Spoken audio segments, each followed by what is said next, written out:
On Thursday, 1st February 2023, while everyone was about their business, Sky News dropped a bombshell. Lewis Hamilton is going to be leaving Mercedes and joining Ferrari for the 2025 Formula One season. I initially looked and said it was impossible. Took a look at my calendar. It was February 1st, not April 1st. I still had doubts, but my friend reminded me, saying the source was Sky Sports. Then later that day, I got the confirmation I had refused to believe earlier. It was from Ferrari. As a Lewis fan, I was both excited and shocked at the same time, but then I stopped for a second and wondered, what about Carlos? Now, while the focus is on Hamilton's big move to Ferrari, everyone seems to forget about Sainz, talking about a man who's been humbled to play second fiddle to Charles Leclerc over the last 2 seasons. I believe the Spaniard must be feeling hard done despite his post about giving his all one last time for Ferrari. At the cap. He's no stranger to this kind of fiasco, though. Back at Renault, he had to leave when he was swept up in the unfortunate political wrangling between Red Bull and Renault in 2018. Renault wanted to sign him permanently, but Red Bull wouldn't release Sainz without receiving a hefty fee. The Sainz camp plotted their options on a whiteboard and worked out their best route to a more secure F1 future was to make an ultimately successful play to take Stoffel van Dorn's McLaren seat for 2019.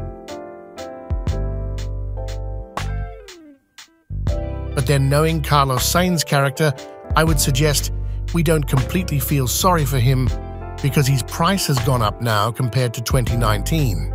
And since Audi was announced as a new team in F1 for the 2026 season, he's been linked with the job, so this might actually be more of a blessing in disguise. You know that saying about when God shuts a door, he opens a...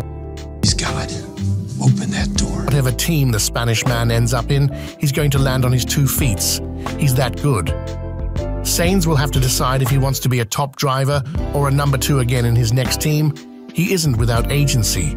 We can rule out a move back to McLaren, given he was seen as a deceitful guy when he used them as a stepping stone to Ferrari.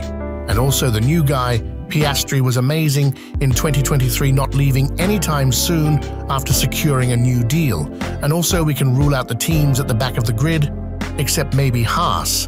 In the midfield, Alpine might be an available option, given both of their drivers' contracts ends with 2024. Joining Alonso at Aston Martin sounds sexy in Spanish, but will Stroll take out his son Lance?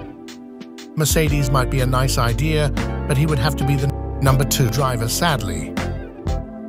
Yes, all these options look great, but some might argue that Ferrari did Sainz dirty with this Hamilton deal. I mean, after everything? The record's not all that spectacular, though.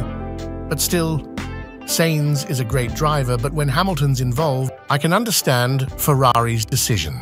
To be honest, props to Ferrari and everyone involved in getting the deal done before the 2024 season started, because just imagine this happening in September.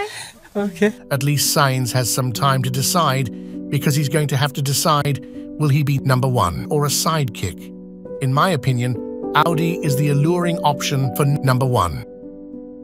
It will be a year of big decisions regardless for Sainz, but wherever he ends up, he is bound to be an asset. So again, try not to feel too sorry for him. He certainly won't be feeling sorry for himself. Thanks for making it to the end of this video. Means a lot.